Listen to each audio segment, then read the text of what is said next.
말씀을 좀 드리면서 지금 문재인 대통령에 대한 어떤 새만금 뿐만 아니라 문재인 정부 5년 청사진에 대한 부분들을 어제 이제 인터뷰한 게 있어요. 인터뷰한 내용을 가지고 여러분들한테 말씀을 좀 드리도록 할게요. 이게 방송이 어디서 나왔냐면 전북 CBS 라디오에서 지금 생방송 사람과 사람이라고 하는 코너에서 이게 나온 건데요. 그 다음 진행자가 이제 전북민주언론시민연합 정책실장이고 대답을 한 사람이 김성주 국정기획자문위원회 자문단장입니다. 이제 이분이 서로 이제는 물어보고 답변해주고 이렇게 한 내용인데, 그러면은 이 김성주 국정기획자문위원회가 어떤 역할을 한 거냐? 이거는 어떤 역할을 했냐면 대통령을 대부분 이게 대통령이 당선이 되면 어떻습니까? 인수위를 꾸리죠, 그죠? 네. 지금은 대통령 보궐선거로 해서 대통령을 뽑았잖아요. 왜냐면 지금 박근혜 대통령이 어떻게 되었죠? 탄핵 당했잖아요.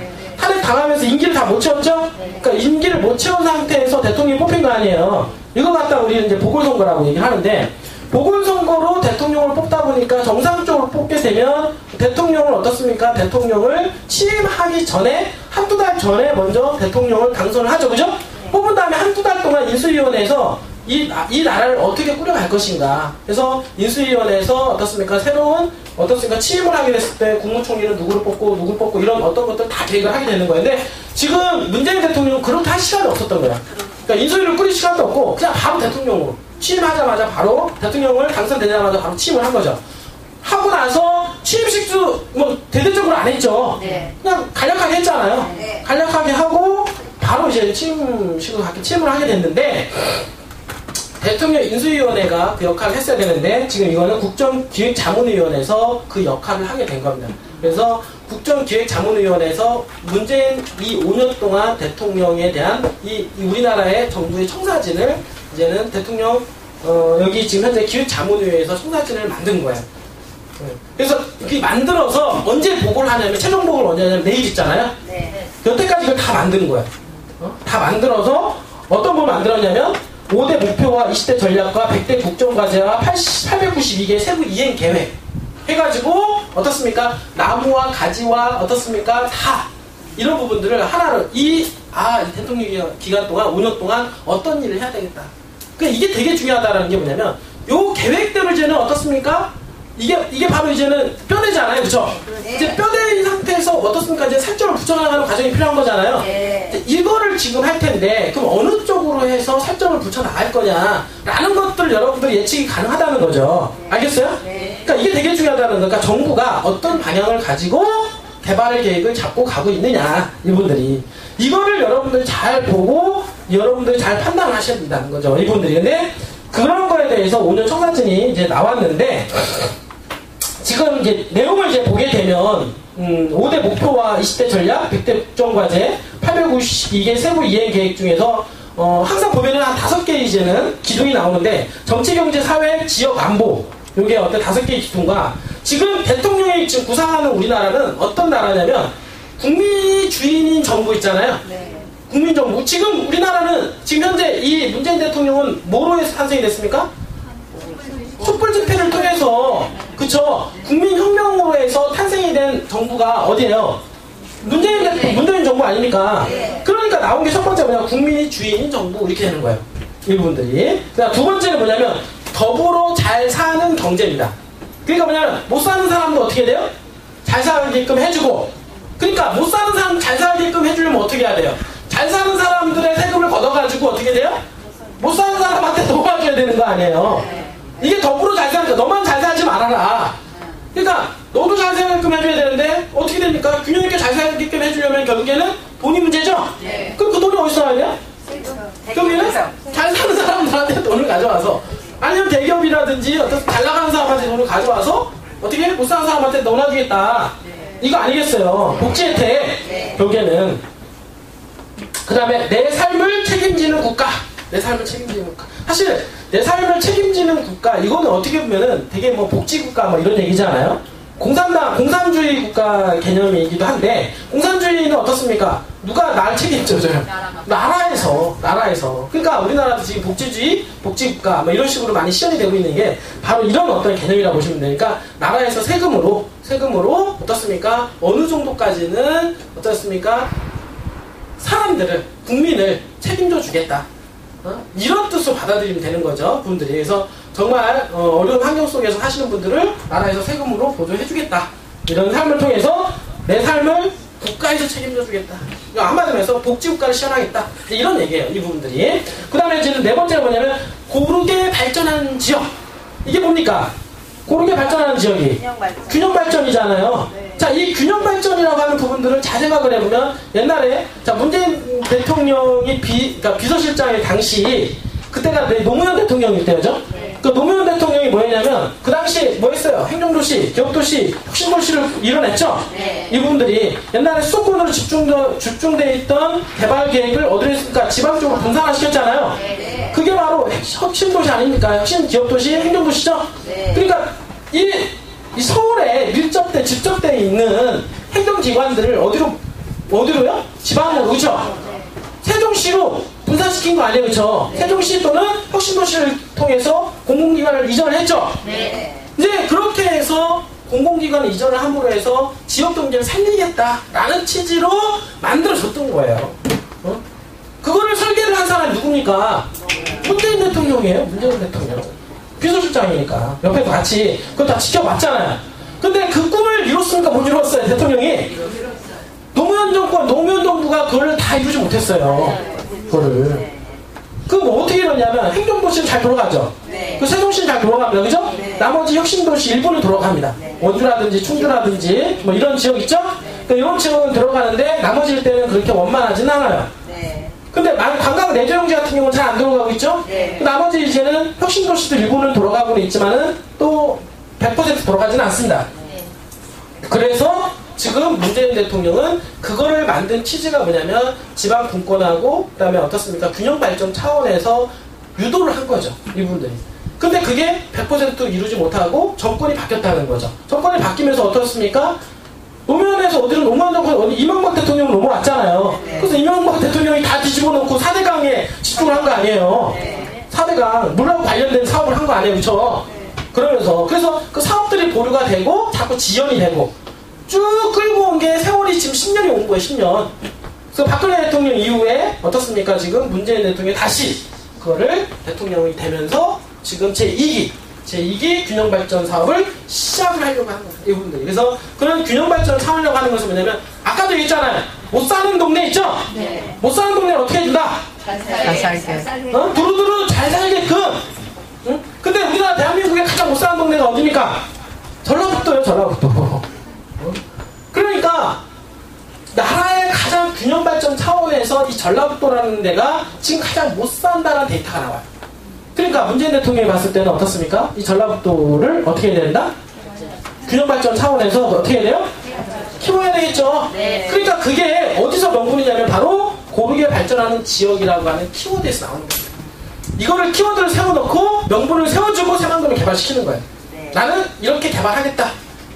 지금 수도권에 집중되어 있는 부분들을 어떻게 됩니까? 각 지방으로 분산을 시켜가지고 지방을 분권화시키고 지방자치제를 시연하고 어떻습니까? 이 세수 부분을 어떻습니까? 국세하고 지방세가 있잖아요. 네. 이 국세가 어떻습니까? 지금은 이 국세가 8이고 어떻습니까? 지방세가 2예요. 네.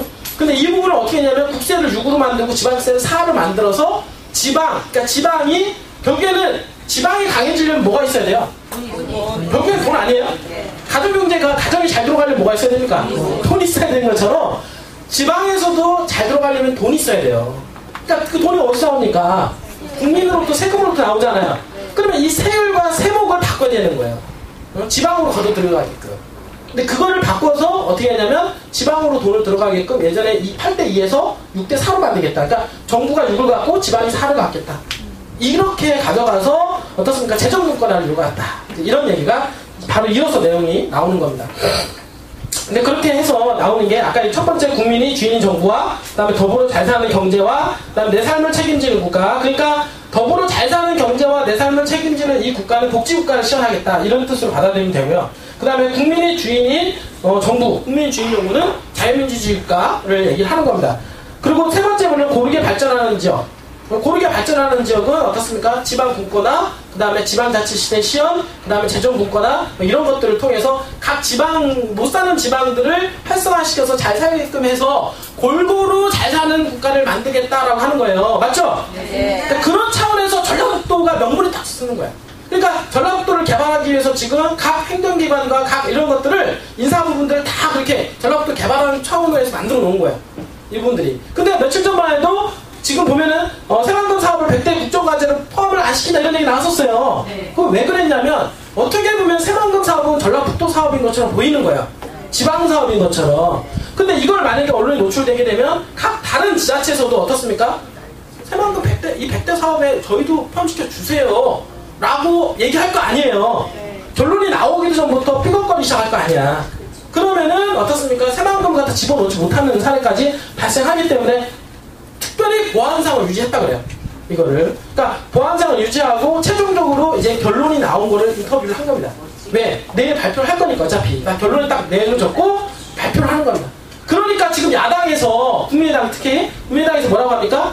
야당한테 협조도 안 하고 우리한테 물어보지도 않고 100대 국정과제를 너네들 마음대로 했냐? 독단적으로 했냐? 이거 아니에요. 그죠? 뭐 지금 나오는 기사가 그런 것들이 내용입니다. 이분들이. 그래서 지금 현재 이 5가지가 기본인데, 지금, 그리고 이제 마지막 하나 남은 게 뭐냐면, 평화와 번영의 한반도. 평화와 번영의 한반도. 지금 우리나라가 평화스럽습니까? 툭하면 뭐 미사일 날라온다고 난리죠. 그죠? 그러니까, 미사일 날라온다고 난리니까, 대통령이 며칠 전에 어떻습니까? 트럼프 대통령 만났죠? 트럼프 대통령 만나서 받아온 게 뭐냐면, 이 남북한에 관련된 이런 부분에 대해서는 주도권을 누구한테 줘라? 나한테 줘라 이거예요, 문재인이. 우리나라한테. 그죠? 그러니까 니네들 마음대로 하지 말고 결국에는 여태까지 미국에 하나 끌려갔잖아요. 그러니까 예를 들어서 대북관계에서도 어떻습니까? 미국한테 끌려가서 우리가 그렇게 협조하는 단계로 갔단 말이에요.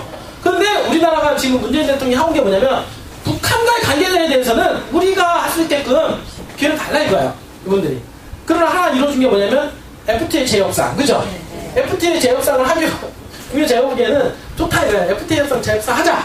대신 요 부분에 대한 거는 우리가 얻을 건 얻고 어떻습니까? 협상할 거 협상하고 하나 얻고 하나 주고 이런 식으로 지금 현재 트럼프 대통령과 어떤 만남을 가지지 않았냐 이렇게 생각을 합니다. 그래서 그런 차원에서 지금 문재인 대통령이 가고자 하는 게 뭐냐면 이게 뿌리를 알아야 돼요, 여러분들. 문재인 대통령 이후에는 뭐가 있었습니까? 노무현 대통령이 있었죠? 노무현 대통령 이후에는 누가 있었습니까? 김대중 대통령이 있었잖아요. 그쵸? 그 김대중 대통령이 어떻습니까? 노벨 평화상을 받았어요. 그쵸? 왜 받았어요? 북한하고 관계성 회복이잖아요. 그러니까 북한하고 어떻습니까? 적대시한 게 아니라 북한하고 엄청난 교류 활동을 했잖아요. 근데 그러면서 어떻습니까? 이 평화에, 이 세계 평화에 이바지했죠? 그러니까 노벨 평화상을 받을만 하잖아요. 그러니까 세계 평화에 이바지한 그거로 해서 누굽니까? 문재인 대통령이 그걸 받았다는 거예요. 근데 그러한 뿌리가 노무현 대통령으로 해서 지금 문재인 대통령으로 뿌리가 내려오는 거예요. 그래서 문재인 대통령은 지금 일본이라든지 미국이라든지 각 나라 유엔 기관이라든지 이런 나라에서 지금 북한을 적대시대하고 있잖아요. 왜? 지 맘대로 하니까. 지 맘대로 미사일 쏘고 막 이러니까 지 맘대로 하니까 도저히 이거는 대화로 안 되겠다. 그러니까 어떻게 됩니까? 계속해서 압박수위를 높이잖아요, 지금. 근데 압박수위를 높이는데 지금 어떻습니까? 지금 문재인 대통령이 딱 되고 나서 어떻게 됩니까? 지금 자꾸 평화정책으로 자꾸 바꾸려고 하잖아요. 왜냐면 쥐새끼도 어떻습니까? 코너로 몰리면 어떻게 돼요? 물어보는 것처럼 숨통을 주자 이거. 숨통을 이분들이 숨통을 줘야 되는데 너무 코너로 몰아버리면 어떻게 됩니까? 확 무수가 있으니까 지금 문재인 대통령의 어떤 이 한반도 시나리오는 어떤 거냐면 계속 제스처를 보이는 거예요. 우리가 계속 지금 북한에다가 문재인 대통령이 되고 나서 어떻습니까? 계속 평화협상이라든지 이런 제스처를 보냈죠? 보냈는데 어떻습니까? 북한에서 다 묵살시켜버렸죠? 그러면서 미사일 쐈잖아요. 무사일 계속 쏜 거예요. 그리고 지금 어제인가요? 군사회의 하자. 군사회의 하자. 지금 그것도 했고 그 다음에 어떻습니까? 이산가족도 하자. 그리고 어떻습니까? 동계올림픽도 같이 출전하자. 계속 우리나라에서 어떻습니까? 메시지를 주잖아요. 지금 야 니가 그러지 말고 같이 하자 우리 지금.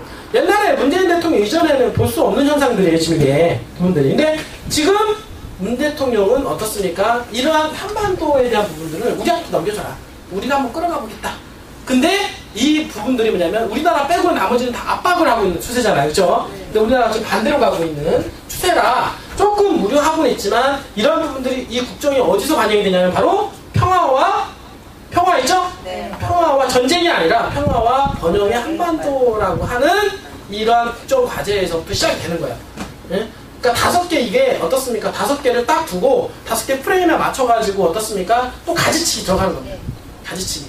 이게 바로 어떻습니까? 이게 그래서 중요한 거예요. 문재인 정부는 5년 동안 청사진을 바로 이런 키워드를 가지고 지금 개발하겠다. 그러면 진행을 하겠다는데 지금 계속 문재인 대통령은 어떤 메시지를 던질 거냐면 북한한테 계속 평화에 대한 메시지를 어떻습니까? 계속 던지게 될 거라는 거예요. 이 부분들이 이런 프레임에 짜가지고 그 다음에 고르게 발전하는 지역 이런 부분 있죠? 네. 그러니까 고르게 발전하는 지역이니까 어떻습니까? 아직 미개발된 지역들 있죠?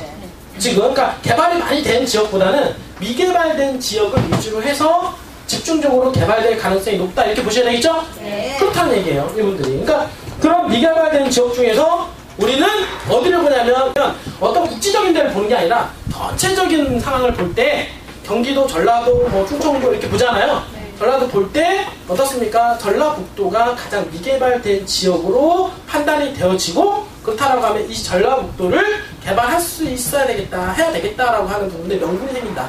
이 부분들이. 그래서 전라북도를 개발해야 되는 이유가 바로 여기에서 나와 있다. 이렇게 보시면 되고요. 그리고 아까 얘기했던 대로 내 삶을 책임지는 국가와 더불어 잘 사는 경제 있죠? 이거는 뭐냐면 복지국가 시험입니다. 그 요즘에 지금 보니까 요즘에 뭐 세금 얘기 계속 나와요, 안 나와요? 아, 죽겠어요. 세금 얘기 나와가지고. 무조건 두들기겠다고 하니까, 분들이. 그러니까, 있는 사람 두들기고, 어떻습니까? 조금 돈을 번다라고 싶으면 두들기고, 그러니까 이게 잘 생각해보면 좋을 수도 있고, 어떻게 보면은 참 어려운 숙제입니다, 이 부분들은. 어려운 숙제이긴 하지만은, 어쨌든 간에 우리나라 지금 문재인 대통령의 어떤 국정과제가 지금 이렇게 진행하고 있다라고 하는 부분들을 여러분들을 알고 계시면 될 것 같고요. 그 다음에, 문재인 대통령은 소통과 민주주의를 상당히 강조하는 사람으로 반부패와 적폐청산 있잖아요. 이거는 새 정부의 패러다임이라고 합니다. 그러니까 뭐냐면 반부패와 적폐청산. 요즘에 그 적폐청산이라고 해서 오늘 신문에 나온 게 뭐가 있어요? 방산비리 있죠? 네. 방산비리에 대한 비리를 척결하겠다. 네. 그러니까 방산하고 관련된 회사들 있죠? 네. 줄 하락이잖아요. 네. 그러니까 다 어떻게 되냐면 다 비리가 있을까 없을까요? 왜 없겠어요. 우리나라 돌아가려면은 돈이 오가지 않으면 안 들어가게 돼 있어요. 지금 현재까지는. 그러니까 그걸 다 파헤치면 어떻게 되겠습니까? 다 쇠고랑차게 돼 있는 거야 이제는.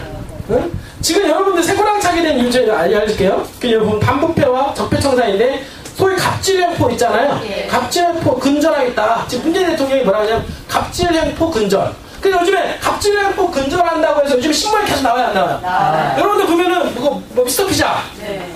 나오죠? 네. 그 다음에 호식이 2마리 치킨. 네. 나와요 안 나와요? 교촌치킨도 나왔죠? 여기 봐도 나오잖아요 지금. 네. 치킨, 뭐 피자 프랜차이즈 업주 있잖아요. 네. 구속됐잖아요. 네. 그 지금 이게 과거 정부에서 상상할 수 없는 일이에요 이게. 이게. 그러니까 이게 뭐냐면 지금 문재인 대통령이 소위 갑질형포로 근절하겠다라고 하는 시나리오를 가지고 있는 거예요. 그러니까 앞으로는 여러분들 갑질하지 마세요. 지금 내가 보기에는 이거 갑질하시는 분들, 여러분들 이거 내가 보기에는 참 이거 살기 힘들 것 같아요. 그래서 강자보다는 약자 위주에서, 약자 위주. 지금 그러니까 뭐냐면 좀 강자 입장에서는 사실은 안 좋죠. 어쨌든 간에 좀 군림하고 좀 잘 사는 걸 조금 이렇게 하는데. 그런데 그래도 우리나라는 아주 잘 사는 사람보다는 못 사는 사람들이 더 많죠. 네. 그러니까 그 사람들한테 표를 더 얻을 수 있는 거 아니에요. 결국에는. 네. 표를 많이 얻을 수 있는 쪽으로 국정 운영을 하겠다. 이거 아니에요. 결국에는. 몇몇 피해를 보더라도 표를 많이 얻을 수 있는 저소득층들, 약자들, 사회 약자들 이런 분들을 위해서 자기가 하겠다. 이런 것들이거든요. 이 부분들이. 그래서 이런 부분들이 좀 바뀔 것 같고, 그 다음에 원전 있잖아요. 네네. 요즘에 이게 그 원자력 그 얘기 나오잖아요. 네네. 사실 일본이 뭐 쓰나미로 인해서 원전의 문제가 생겼잖아요. 그렇죠? 그러다 보니까 대재앙이 벌어질 수 있는 확률까지 생기기 때문에 우리나라도 마찬가지로 원전을 없는 나라, 원전이 없는 나라 만들고, 그 다음에 어떻습니까? 뭐 전기에너지라는 대체 에너지 있죠? 뭐 2차 에너지, 뭐 이런 걸 통해서 우리나라를 좀 어떤 에너지 산업국가로 만들겠다라고 하는데, 사실 지금 아직까지는 이 원전을 대체할 수 있는 그 에너지가 만족스러운 데가 없어요. 그러니까 예를 들어서 원자력을 통해서 하니까 여러분 전기세 내는 거 있잖아요. 전기세를 되게 싸게 쓰는 거예요. 우리나라 같은 경우는. 다른 나라 같은 경우는 전기세 되게 비쌉니다. 여러분 잘 생각을 해봐요. 여러분들 밖에 나가서 한 끼 밥을 먹으면 3만원 정도에서 5만원 정도 하죠. 여러분 말 같이 가족 단위로 먹으면. 그쵸? 그럼 한 끼 식단으로 여러분들 3만원에 5만원이면 여러분 한 달 전기료 내죠? 거의 내죠. 더 내야 돼요? 3만원에서 5만원 정도 나오지 않아요? 그쵸? 그러니까 여러분들 이거 생각하면 야, 한 끼 식사로 우리가 한 달 동안 어떻습니까? 빛을 보고 사는 거야. 여러분 생각해보세요. 이 5만원의 가치가 밥 한 끼밖에 안 되는 거라고. 여러분들 전기 돌리죠? 여러분들 쓰는 게 에어컨 쓰죠? 그 다음에 뭐 씁니까? 밥 해 먹죠? 그쵸? 여러분들 청소기 돌리죠? 이것저것 다 하고 나면 이거 지금 전기 쓰는 거는요, 이거는 3만 5만원 이거는 아깝다요. 정말로 아깝다. 이거는 여러분 생각을 해봐요. 만약에 여러분들 진짜 전기가 싹 사라졌다 그러고 만약에 전기가 없어. 그럴 때는 얼마나 답답하겠어요. 전기 예를 들어서 50만원에 얘기해도 한 달 동안 전기 돌려줄 테니까 50만원 줘라. 이러면 있잖아요. 50만원 줄 사람도 많아요. 50만원 문제예요. 100만원 주고라도 한 달 동안 전기 쓰죠? 따지고 보면 그러니까 전기라고 하는 것은 필요에 따라서는 엄청난 값어치 있는 게 전기라는 거예요. 여러분들 지금 여러분들이 넘쳐 흐르니까 뭐 3만원 5만원 얘기하지만 정말로 없다라고 생각해보세요. 전기가 없는데 나는 전기를 써야 되겠다라고 생각하는, 어둠 속에서 나는 빛을 봐야 되겠다고 생각하는데 그 빛을 어떻습니까? 현금으로 바꾸자 그러면 정말 돈 있는 사람들 있잖아요. 정말 100만원이 문제가 아니라 정말 한 달 동안 쓰는데 200만원 300만원 정도 쓰는다니까요. 정말로 없으면 그만큼 이 전기료가 정말 다른 거에 비해서는 되게 싼 겁니다. 왜? 근데 뭐 때문에? 지금 원자력을 이용하기 때문이죠. 원자력은. 근데 원자력을 대체할 수 있는 게 없다는 거예요, 현재는. 지금 우리가 뭐 원자력 어쩌고 얘기하는데 뭐 화력이라든지 화력도 어떻습니까? 이게 뭐가 문제예요? 공해가 문제잖아요. 공해. 그러니까 공해 문제 안 생기고 대기오염 안 시키고 에너지를 만들어낼 수 있는 게 뭐가 있어요? 풍력 있죠, 뭐 조력 있죠, 뭐 이런 거 있잖아요. 근데 이런 거로는 대한민국을 전기를 이거 어떻습니까? 다 공급할 수 있는 게 없다는 부족하다는 얘기예요.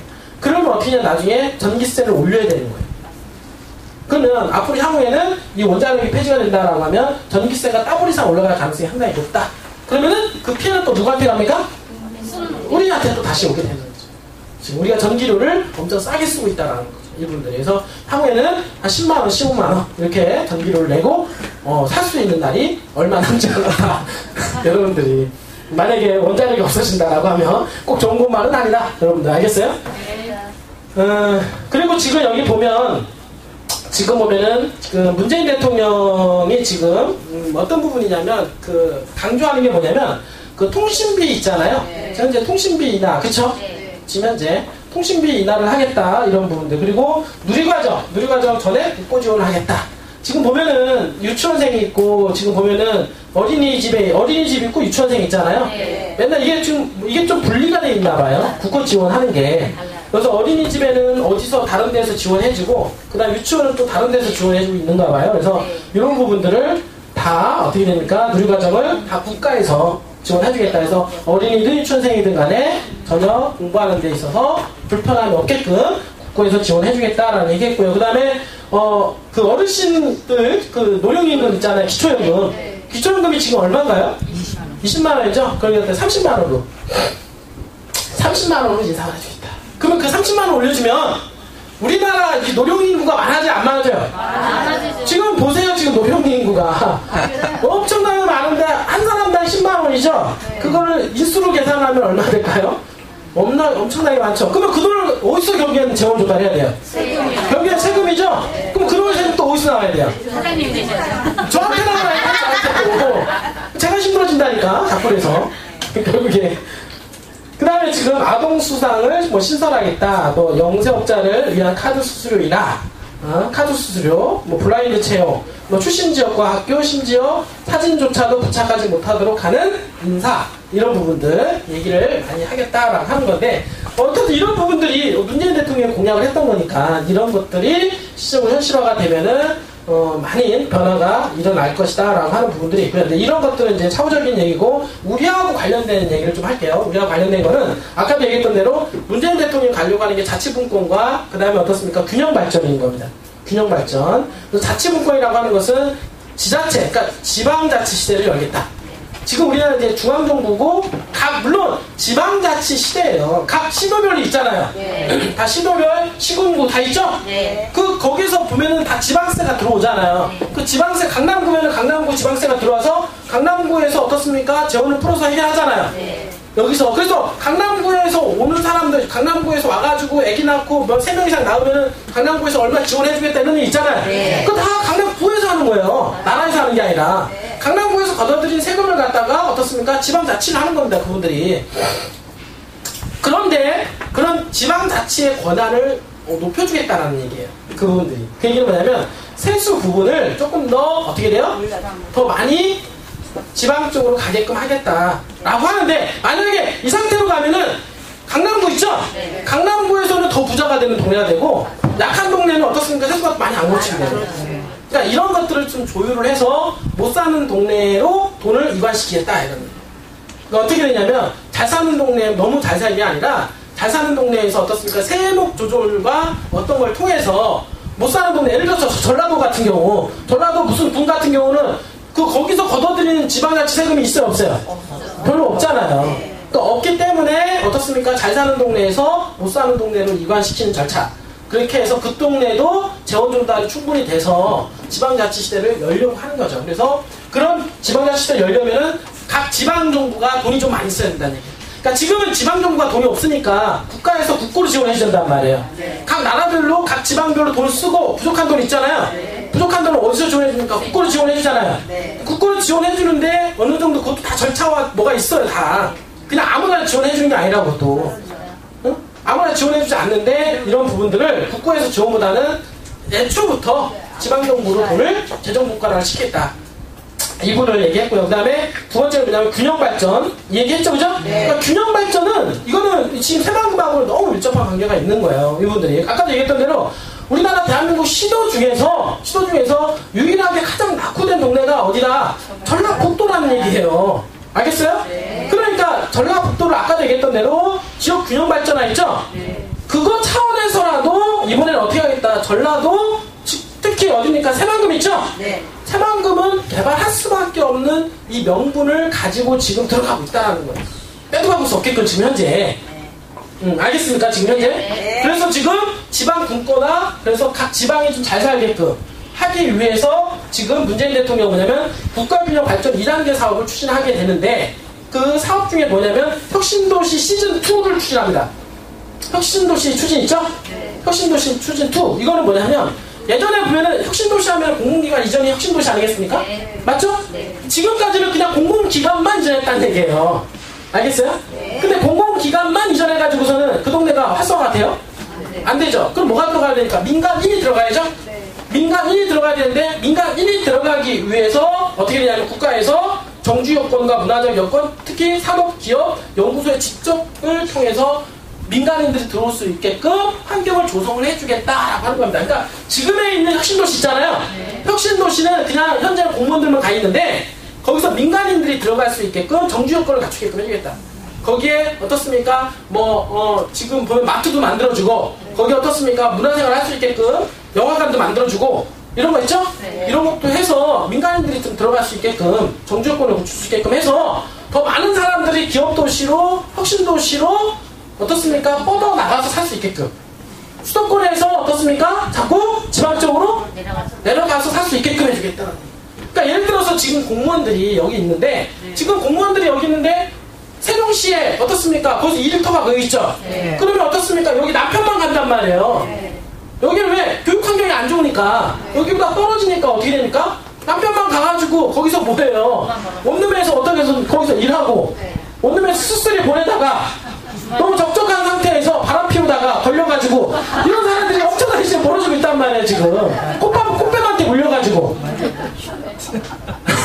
주요가 아니라 진짜 그런 일들이 벌어지고 있는 거예요. 그러니까 지금 어떤 현상이냐면 같이 내려가서 거기서 어떻습니까? 가르치고 배우고 문화생활을 해야 되는데 그런 생활이 안 되는 거예요 지금. 그러니까 일하는 환경이 어떤 사는 환경이 조성이 안 되다 보니까 그냥 일터만 생긴 거죠. 대통령이 기다리니까 남편 혼자 가서 그냥 일하고 또 집에 올라오려니 어떻습니까? 엄청 기간적인, 시간적인, 뭐 돈적인 부분들 이런 게 너무 많잖아요. 그러니까 그냥 거기서 룸 하나 얻어가지고 거기서 살면서 사택 하나 거기서 하면서 왔다 갔다 하는 거야. 그러다 보니까 주말부로 활용하죠. 그러니까 처음에는 그래도 주말에 왔다 갔다 했죠. 되게 좋아요.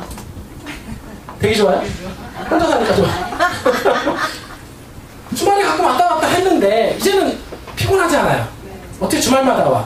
그러다 보니까 이제 2주에 한 번씩 오다가 나중에 한 달에 한 번씩 오다가 이제는 거의 분기별로 오다가 그냥 빠이빠이 하는 거죠. 너무 네 살림하고 나 내 살림한다. 이분들이. 네? 그러다가 경우에 따라서는 바람 피우다 걸리기도 하고 누구는 이제 꽃뱀. 진짜 꽃뱀한테 물려가지고 그래서 꽃뱀 사업이 잘 된다고 그러더라고요. 거기가. 세종시가 지금 꽃뱀 사업이 잘 된대요. 그러니까 그 사업도 이제는 그 도시에 맞게끔 형성이 되는데 거기에 쓸쓸히 외롭게 내려와 있는 공무원들이 많은 거예요. 많다 보니까 공무원들이 순수하잖아요. 순수하니까 이쁜 여자 가가지고 좀 약간 이렇게 살짝 외로움을 달래주면서 약간 그 마음도 들어주고 하면서 상대방의 마음을 슬그머니 사로잡고 그 다음에 슬쩍슬쩍 돈 얘기하면서 그 다음에 물어서 그냥 한 방에 그냥 지금 그 상태로 간다고요. 그래서 지금 현재 세종시가 그 꽃뱀 문화가 많이 걸리고 있다네요. 그런 일들이 벌어져가지고 그런 문화가 조성이 되고 있는 거예요. 사실은 근데 그렇게 되는 것보다는 어떻습니까? 거기에 자녀들이 가서 공부할 수 있는 여건, 그쵸? 문화생활 할 수 있는 여건 이런 것들도 같이 만들어줘야 같이 움직일 수 있다는 거야. 그렇게 그러니까 그런 것들을 제2의 혁신도시 시즌2 해가지고 추진하겠다라고 하는 겁니다. 그분들이. 그리고 아까 얘기했던 대로 그 지방 분권화 얘기했고요. 부분들. 그 다음에 아까 얘기했던 대로 지금 새만금에 관련된 부분들은 아까 그 균형 발전 차원에서 새만금에 대한 얘기가 나왔는데 여기 한번 이제 얘기 들어볼게요. 지금 일부 언론 보도 때문에 사실 논란이 되기도 했는데요. 지금 보면 저희가 김성주 아까 국정기획위원회라고 하죠. 5개년 계획을 만들고 국정과제를 수립하면서 그쵸? 네. 그거를 지금 5년 동안 어떤 계획과 국정과제를 수립을 한 거 아니에요? 네. 그런 과정 속에서 비공개로 진행될 수밖에 없었다는 측면이 있습니다. 네. 어떤 게 새만금에 관련해서. 관해서. 그 이유가 뭐냐면 왜냐하면 어느 지역에 어느 사업이 들어가면 맞죠? 네. 전라북도에 새만금 사업 이렇게 되는 거 아니에요? 그쵸? 네. 자 들어가면 다른 지역에서도 넣어달라는 요구가 빗발치기 때문에 그죠? 네. 그러니까 그 요구가 빗발치기 때문에 보안을 유지할 필요가 있었다. 이렇게 얘기를 합니다. 이분들이. 그리고 나서 또 하나는 대통령께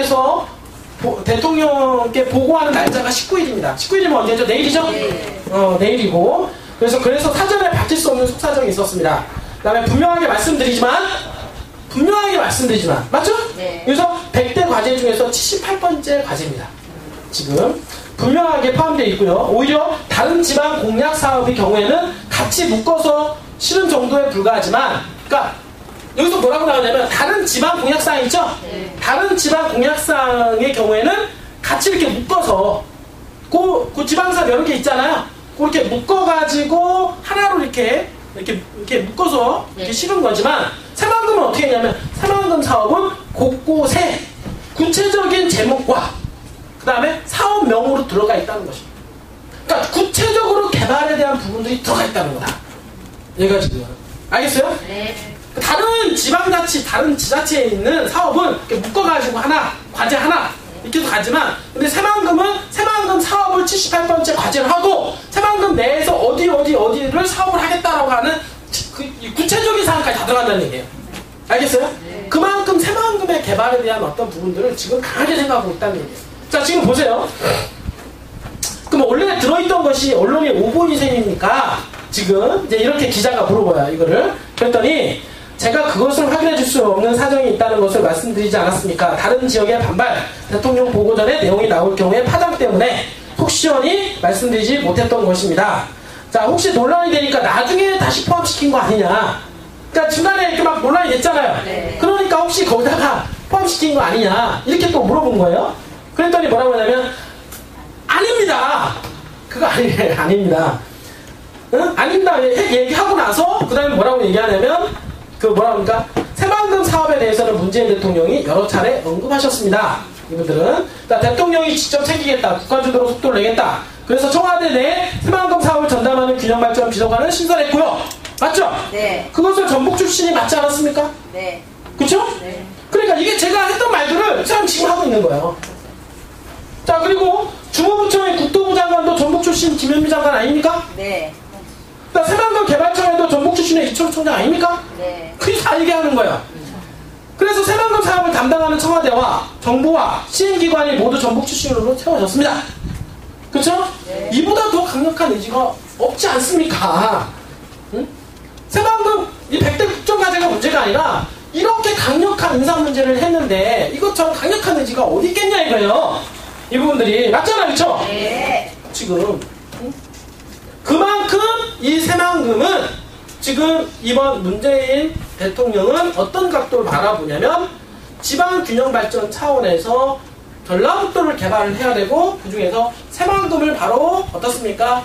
그걸 핵심을 가지고 있다라고 하는 겁니다. 여기서 100% 드러난다. 여러분 알겠습니까? 네. 자, 그 얘기는 뭐냐면 문재인 대통령은 앞으로 새만금을 어떻습니까? 직접 개입해서 개발하겠다라는 사인으로 보셔도 된다라는 거예요. 네. 알겠어요? 네. 그러니까 이게 지금 이렇게 올라가는 거예요. 이렇게. 이게 벌써 시장에서는 돈 냄새 맡고 움직이기 시작한다는 거예요. 제가 그랬죠? 자, 강북 개발하다가 어떻습니까? 정권이 바뀌면서 강남 개발하겠다는 사인을 시장에 줬죠? 네. 그러면서 강남의 땅값이 천정부지 올라갔죠? 네. 올라갔잖아요. 네. 지금 제주도 같은 경우 어떻습니까? 세계 달 7대 경관지구 이후에 땅값은 어떻습니까? 비행기 이륙하듯이 올라갔죠? 네. 엄청나게 올라갔죠? 네. 그걸 3년에서 5년 동안 올라갔죠? 네. 자, 지금 새만금은 어떻습니까? 문재인 대통령 당선 이후에 지금 가판 상승세를 띄우면서 지금은 어떻습니까? 지금 배팅하는 단계로 가고 있다는 얘기예요. 돈 배팅하는 단계. 이걸 같아서 주식시장에서는 뭐라고 하냐면 주식시장에서는 금융장세가 있고 실적장세가 있습니다. 돈이 배팅하는 단계가 바로 금융장세예요. 왜냐면 금융장세는 왜 움직이냐면 기대감 때문에 움직입니다. 기대감 때문에. 알겠어요? 네. 그럼 새만금은 뭐 때문에 움직입니까? 먼저 기대감 때문에 움직입니다. 그 기대감 뭐냐면 올 정권 문재인 대통령에 대한 기대감. 알겠어요? 네. 그 기대감으로 향후 5년 동안은 바로 이런 포지션을 가지게 됩니다. 자구를 하면 올라가, 자구를 하면 올라가. 여태까지 여러분들이 경험하지 못했던 그런 현상들이 벌어지기 시작을 할 거라는 얘기예요. 여러분들이. 올 문재인 정권 5년 동안은, 향후 5년 동안은 자구를 하니까 아이고 미쳐버려. 못 산 사람들은 아이고 미쳐버려. 산 사람들은 아이고 좋아라. 그렇잖아요. 산 사람들은 어떻습니까? 아이고 좋아라고. 네. 그때 살려다 못 살았던 사람들은 아이고 안타까워. 아이고 죽겠네. 이런 상태가 바로 향후 5년 동안은 올 것이다. 100%입니다. 100%.